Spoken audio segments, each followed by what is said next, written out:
The Sphinx should not look like this. Every other ancient monument in Egypt that has stood in the desert for thousands of years shows the same damage. Horizontal grooves cut into limestone by wind-blown sand, layered marks running across the face of the rock. The Sphinx shows something different. Deep vertical channels, wide at the top, narrowing as they descend. The unmistakable signature of rain. Heavy, prolonged, sustained rainfall over a very long period of time. Egypt has not received that kind of rainfall since at least 5000 BCE. Most estimates push it to 7000 BCE. Some push it earlier. Which means if the erosion on the Sphinx was caused by rain, and every geologist who has examined it independently agrees that it was, then the Sphinx was carved and stood open to the sky in a period that predates every pharaoh, every hieroglyph, every structure we associate with ancient Egypt, by thousands of years. And here's what makes this stranger than it first appears. Only the lower portions of the Sphinx show water erosion. The head, smaller, disproportionate, almost certainly recarved in antiquity, shows wind erosion. The body, the haunches, the walls of the trench cut into the bedrock to create the monument's space. Those show the rain signature. Two different kinds of damage. Two different eras. On the same monument. Which means the Sphinx we're looking at is not the Sphinx as originally built. The head has been changed. The original face is gone. And we have no idea what it looked like. But the body, the oldest, most damaged portion, is pointing east, directly toward the rising sun, and once, in an era that predates every civilization we've ever named, something extraordinary happened at that horizon. The age of Leo, the Earth wobbles. Over tens of thousands of years, the axis of our planet traces a slow circle in the sky, a cycle called precession that takes roughly 26,000 years to complete. This wobble shifts which constellation the spring equinox sun rises through. Today it rises through Pisces, 2,000 years ago through Aries, 4,000 years ago through Taurus. Working backward, astronomers can calculate precisely where the equinox sun rose at any point in the past. Around 10,500 BCE, the spring equinox sun rose through the constellation of Leo, a lion in the sky, and the Sphinx, a monument with the body of a lion, faces due east, directly toward the rising sun. On the spring equinox in 10,500 BCE, the Sphinx would have been staring at the rising sun as it emerged from Leo. A lion of stone, watching a lion of stars cross the horizon above the Nile. The researcher Robert Bauval, who first identified this alignment, was careful about what he claimed. He did not say the Sphinx was built in 10,500 BCE. He said the astronomical alignment, a lion monument oriented toward the rising of Leo, appears intentional. That someone encoded a celestial date into the orientation of this monument. And then he found a second encoding.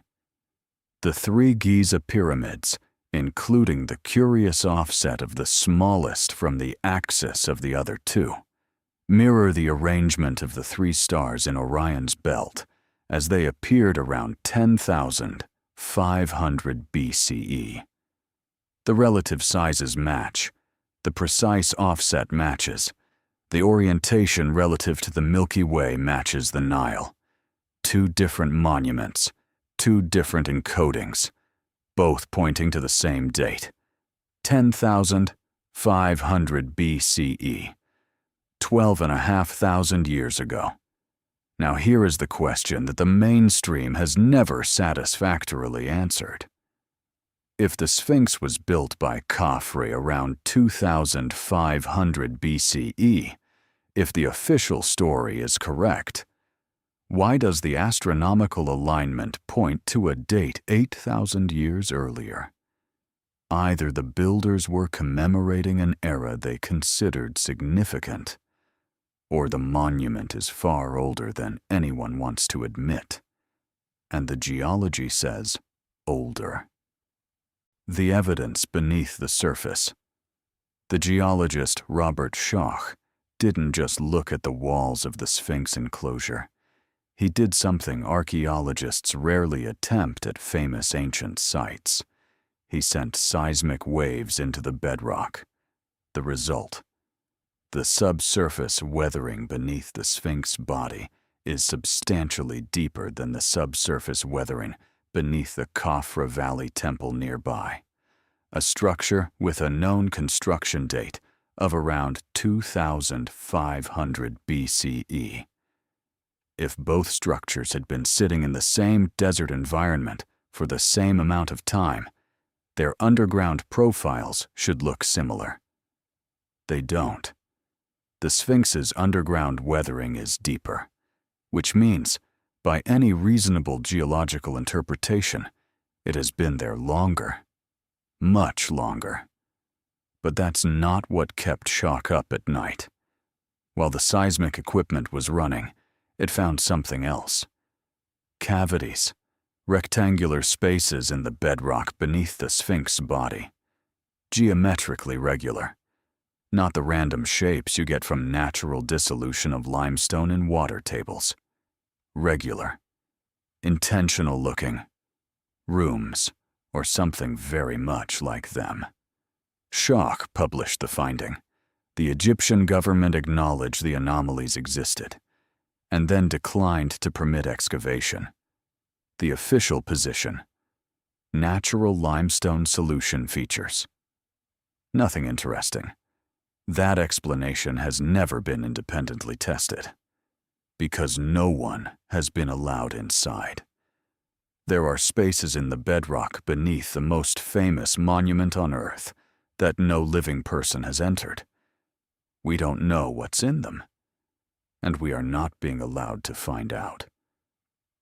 Hold that thought. We're coming back to it. But first, something that makes the sealed chambers even more disturbing. The mainstream case, and why it's thinner than it sounds. The official story. The Sphinx was built by the pharaoh Khafre around 2500 BCE. The evidence for this: the Sphinx is aligned with Khafre's pyramid and his valley temple. The causeway of Khafre's mortuary complex runs directly toward it. A stele erected between its front paws, the Dream Stele, placed there centuries after construction by the pharaoh Thutmose IV, contains a phrase that, in its damaged state, appears to include a reference to Khafre. Appears to. The critical portion is damaged. The reading is uncertain. The facial resemblance between the Sphinx and known portraits of Khafre has been noted by forensic analysts. The consensus is that the resemblance is reasonable, not definitive. Reasonable. That is the complete case for Khafre. Proximity. Alignment. A damaged inscription that might have his name. A face that looks somewhat like him. There is no builder's inscription. No dated quarry mark. No contemporary document that says Khafre built the Sphinx. The mainstream case is circumstantial. Circumstantial evidence is how most ancient history is written. The Great Pyramid has no direct inscription attributing it to Khufu either. But when combined with the geological evidence for a much older date, and the astronomical alignments pointing to 10,500 BCE, the circumstantial case for Khafre starts to look very thin. Something was at Giza before the pharaohs. The question is, what? And here's where the story expands into territory that changes the entire picture. Göbekli Tepe, the monument that broke the model. In 1994, a Kurdish shepherd in southeastern Turkey caught the edge of something with his boot. Carved stone. A German archaeologist named Klaus Schmidt came to look. He recognized immediately this was something significant. He spent the next 22 years of his life excavating it. What he found was Göbekli Tepe, a complex of massive circular enclosures, each containing pairs of T-shaped limestone pillars up to 5 meters tall, weighing up to 15 tons. The pillars are carved with sophisticated animal reliefs: foxes, vultures, serpents, spiders, scorpions.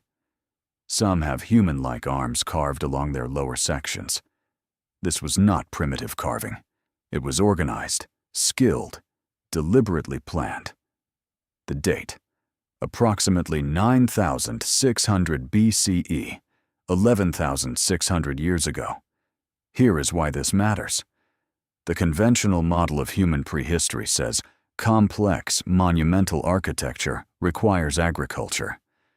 You need surplus food before you can dedicate labor to construction. Agriculture in this region began around 9,000 to 8,000 BCE. Göbekli Tepe predates agriculture by 2,000 years. It was built by hunter-gatherers, by people who, according to everything we thought we knew, shouldn't have been capable of it.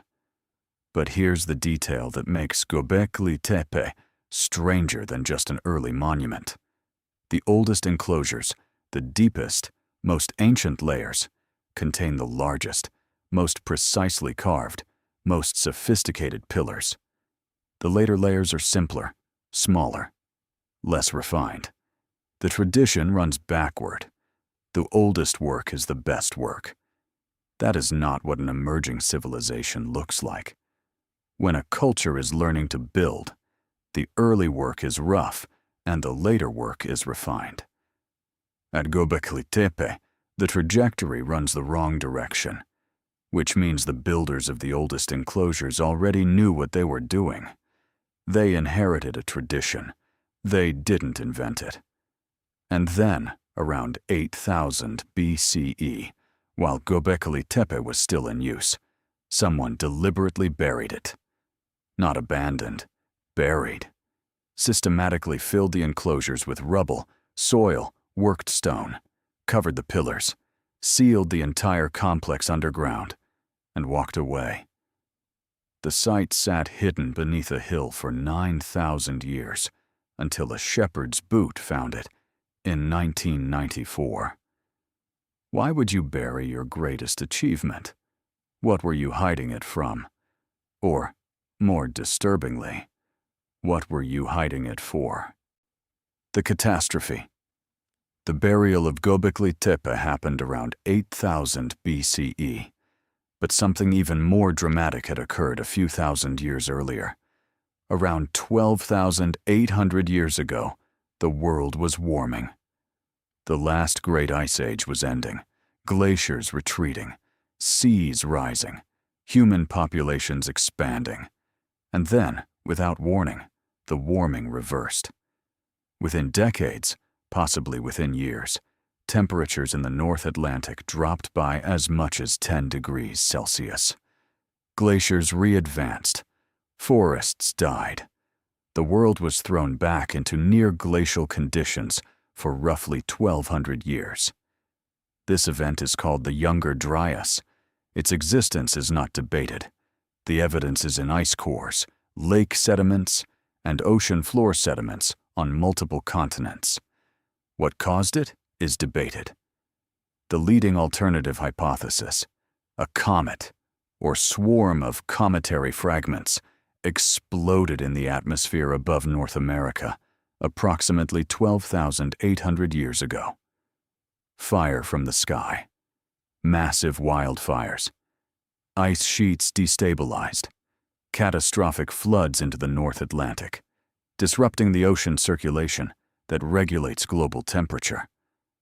The physical evidence, a specific layer in the geological record at the exact moment the Younger Dryas began, containing nanodiamonds that form only under cosmic impact conditions, platinum group metals, more common in extraterrestrial material than Earth's crust, magnetic spherules, and melt glass formed at temperatures no wildfire can produce, found at over 50 sites across 4 continents. The debate is real. The evidence is contested. But it exists and keeps growing. And here is what it means for our story.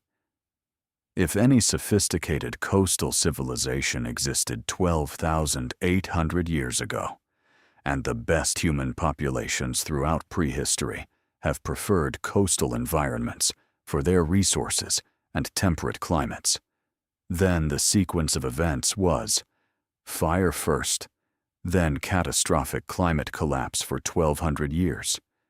Then, as destabilized ice sheets discharged into the ocean, massive sea level rise.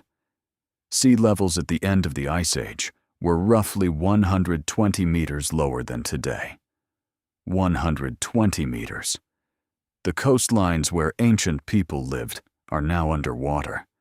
The harbors, the trading ports, the places where accumulated knowledge would have been concentrated, drowned, gone, or waiting.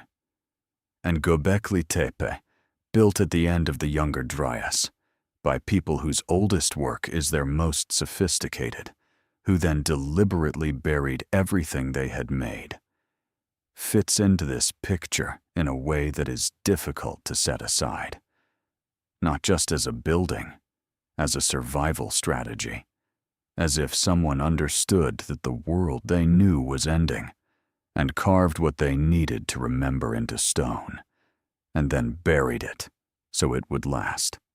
The pattern that runs backward. Here is the question that changes everything.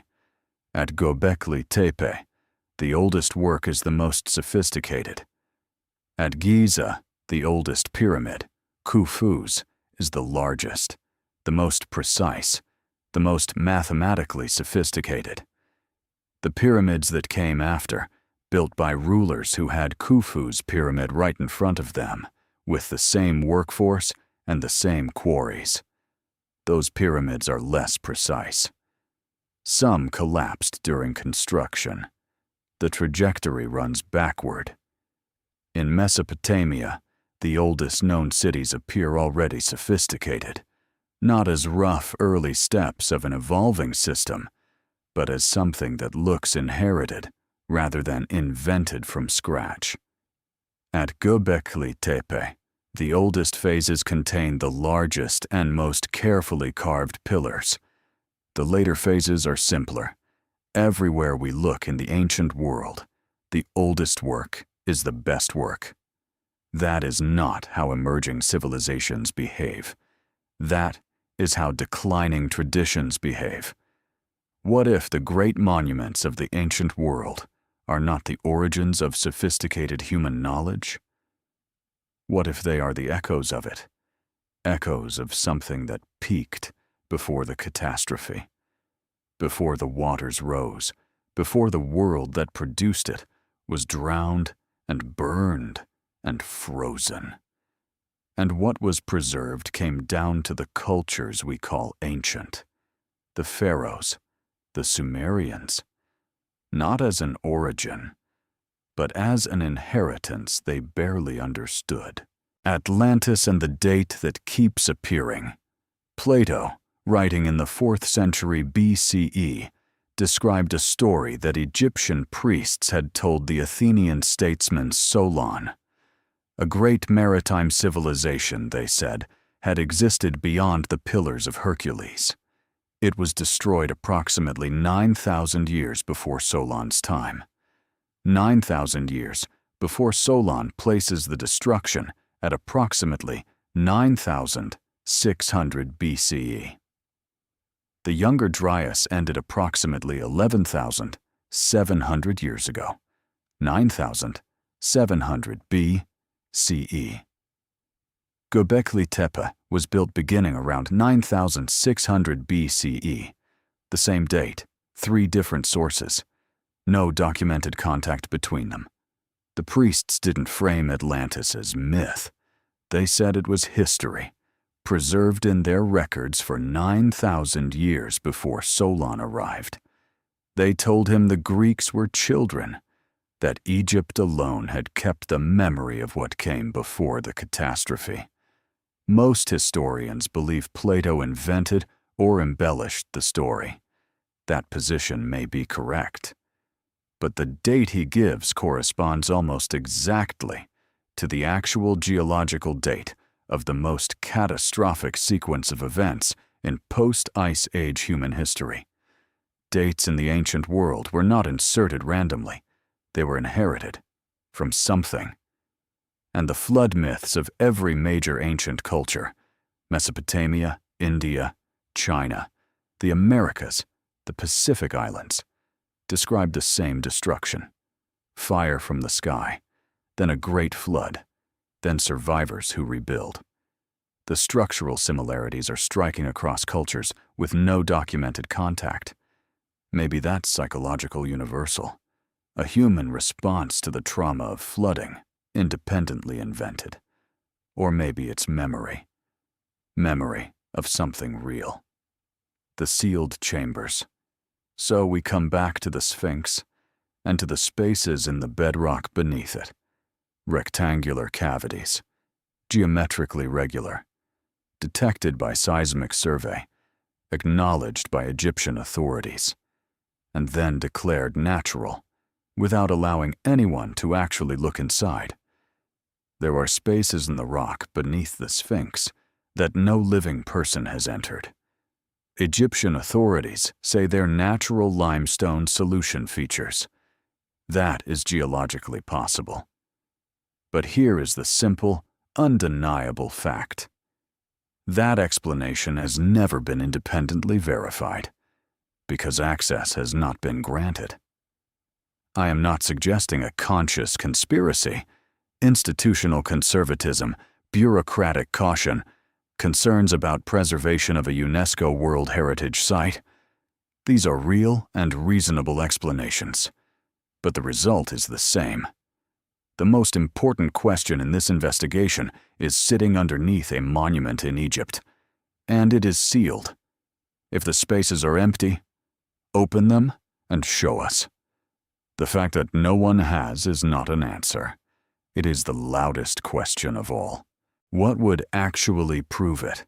Here is where the mystery becomes specific.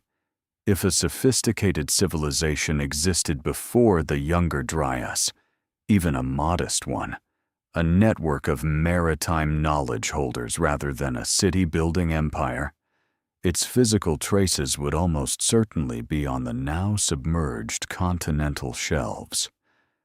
The coastlines of the Ice Age world are now under the ocean.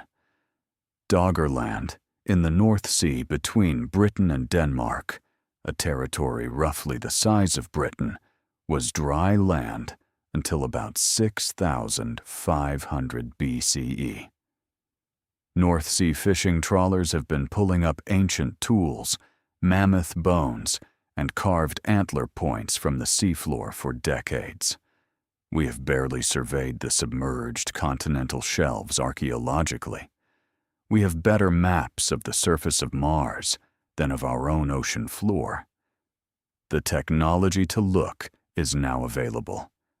Autonomous underwater vehicles can map the seafloor at resolutions approaching aerial photography.